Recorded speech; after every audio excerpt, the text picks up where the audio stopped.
Chapter 30. Enmity between man and Satan. I will put enmity between thee and the woman, and between thy seed and her seed. It shall bruise thy head, and thou shalt bruise his heel. Genesis 3, verse 15. The divine sentence pronounced against Satan after the fall of man was also a prophecy, embracing all the ages to the close of time and foreshadowing the great conflict to engage all the races of men who should live upon the earth. God declares, I will put enmity. This enmity is not naturally entertained. When man transgressed the divine law, his nature became evil, and he was in harmony and not at variance with Satan. There exists naturally no enmity between sinful man and the originator of sin. Both became evil through apostasy. The apostate is never at rest, except as he obtains sympathy and support by inducing others to follow his example. For this reason, fallen angels and wicked men unite in desperate companionship. Had not God specially interposed, Satan and man would have entered into an alliance against heaven, and instead of cherishing enmity against Satan, the whole human family would have been united in opposition to God. Satan tempted man to sin, as he had caused angels to rebel, that he might thus secure cooperation in his warfare against heaven. There was no dissension between himself and the fallen angels as regards their hatred of Christ. While on all other points there was discord, they were firmly united in opposing the authority of the ruler of the universe. But when Satan heard the declaration that enmity should exist between himself and the woman, and between his seed and her seed, he knew that his efforts to deprave human nature would be interrupted, that by some means man was to be enabled to resist his power. Satan's enmity against the human race is kindled because, through Christ, they are the objects of God's love and mercy. He desires to thwart the divine plan for man's redemption, to cast dishonor upon God. By defacing and defiling his handiwork, he would cause grief in heaven and fill the earth with woe and desolation. And he points to all this evil as the result of God's work in creating man. It is the grace that Christ implants in the soul which creates in man enmity against Satan. Without this converting grace and renewing power, man would continue the captive of Satan, a servant ever ready to do his bidding. But the new principle in the soul creates conflict where hitherto had been peace. The power which Christ imparts enables man to resist the tyrant and usurper. Whoever is seen to abhor sin instead of loving it, whoever resists and conquers those passions that have held sway within, displays the operation of a principle wholly from above. The antagonism that exists between the Spirit of Christ and the spirit of Satan was most strikingly displayed in the world's reception of Jesus. It was not so much because he appeared without worldly wealth, pomp, or grandeur that the Jews were led to reject him. They saw that he possessed power which would more than compensate for the lack of these outward advantages. But the purity and holiness of Christ called forth against him the hatred of the ungodly. His life of self-denial and sinless devotion was a perpetual reproof to the proud, sensual people. It was this that evoked enmity against the Son of God. Satan and evil angels joined with evil men. All the energies of apostasy conspired against the champion of truth. The same enmity is manifested toward Christ's followers as was manifested toward their master. Whoever sees the repulsive character of sin, and in strength from above resists temptation, will assuredly arouse the wrath of Satan and his subjects. Hatred of the pure principles of truth and reproach and persecution of its advocates will exist as long as sin and sinners remain. The followers of Christ and the servants of Satan cannot harmonize. The offense of the cross has not ceased. All that will live godly in Christ Jesus shall suffer persecution. 2 Timothy 3, verse 12. Satan's agents are constantly working under his direction to establish his authority and build up his kingdom in opposition to the government of God. To this day, they seek to deceive Christ's followers and allure them from their allegiance. Like their leader, they misconstrue and pervert the Scriptures to accomplish their object. As Satan endeavored to cast reproach upon God, so do his agents seek to malign God's people.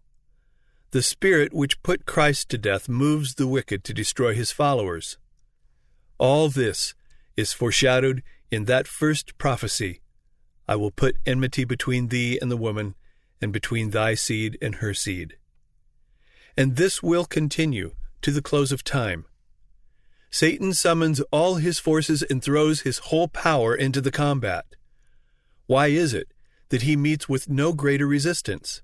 Why are the soldiers of Christ so sleepy and indifferent? Because they have so little real connection with Christ, because they are so destitute of his Spirit. Sin is not to them repulsive and abhorrent, as it was to their Master. They do not meet it, as did Christ, with decisive and determined resistance. They do not realize the exceeding evil and malignity of sin, and they are blinded both to the character and the power of the Prince of Darkness.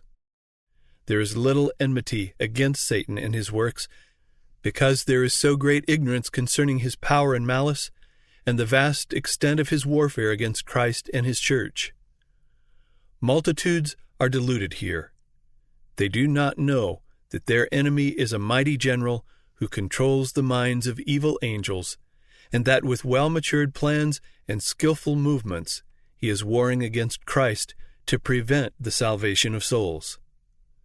Among professed Christians, and even among ministers of the gospel, there is heard scarcely a reference to Satan, except perhaps an incidental mention in the pulpit. They overlook the evidences of his continual activity and success. They neglect the many warnings of his subtlety. They seem to ignore his very existence. While men are ignorant of his devices, this vigilant foe is upon their track every moment.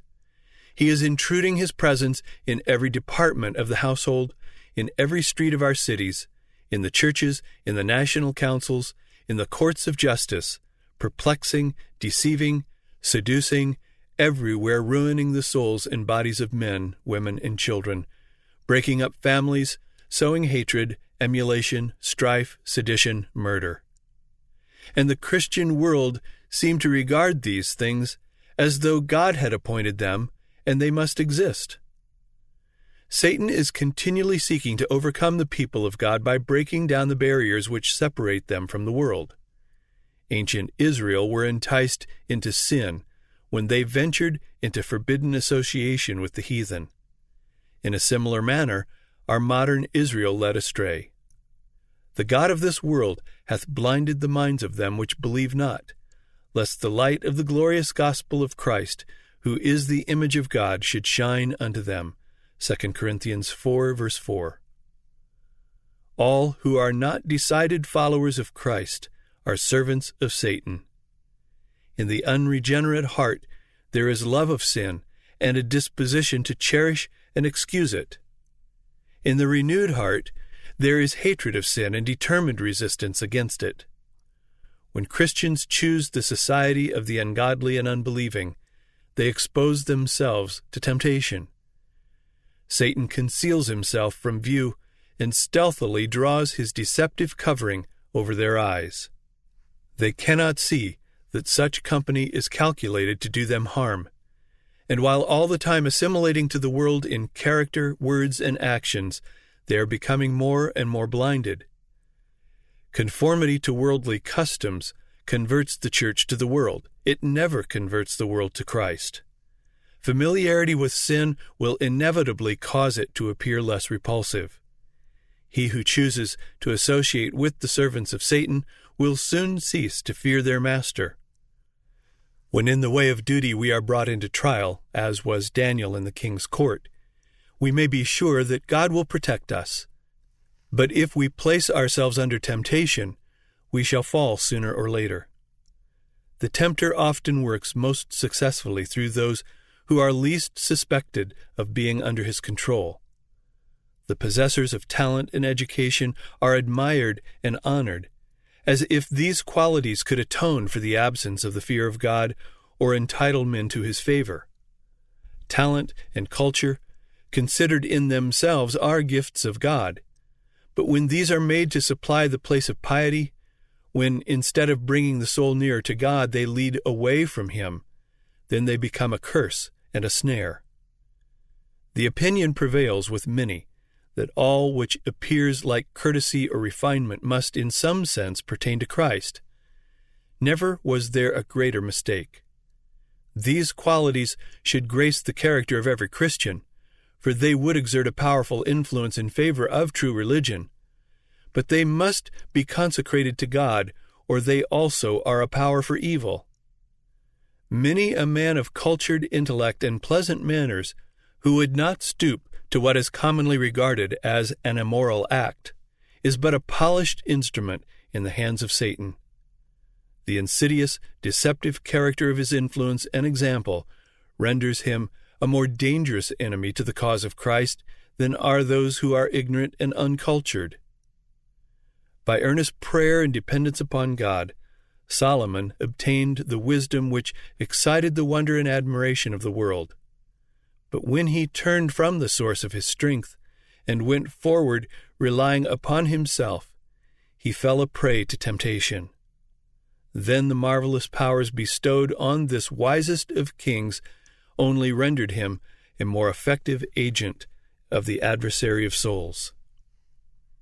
While Satan is constantly seeking to blind their minds to the fact, let Christians never forget that they wrestle not against flesh and blood, but against principalities, against powers, against the rulers of the darkness of this world, against wicked spirits in high places. Ephesians 6, verse 12. The inspired warning is sounding down the centuries to our time. Be sober, be vigilant, because your adversary the devil, as a roaring lion, walketh about, seeking whom he may devour. 1 Peter 5, verse 8. Put on the whole armor of God, that you may be able to stand against the wiles of the devil. Ephesians 6, verse 11. From the days of Adam to our time, our great enemy has been exercising his power to oppress and destroy. He is now preparing for his last campaign against the church. All who seek to follow Jesus will be brought into conflict with this relentless foe. The more nearly the Christian imitates the divine pattern, the more surely will he make himself a mark for the attacks of Satan. All who are actively engaged in the cause of God, seeking to unveil the deceptions of the evil one and to present Christ before the people, will be able to join in the testimony of Paul, in which he speaks of serving the Lord with all humility of mind, with many tears and temptations. Satan assailed Christ with his fiercest and most subtle temptations, but he was repulsed in every conflict. Those battles were fought in our behalf. Those victories make it possible for us to conquer. Christ will give strength to all who seek it. No man without his own consent can be overcome by Satan. The tempter has no power to control the will or to force the soul to sin. He may distress, but he cannot contaminate. He can cause agony, but not defilement. The fact that Christ has conquered should inspire his followers with courage to fight manfully the battle against sin and Satan.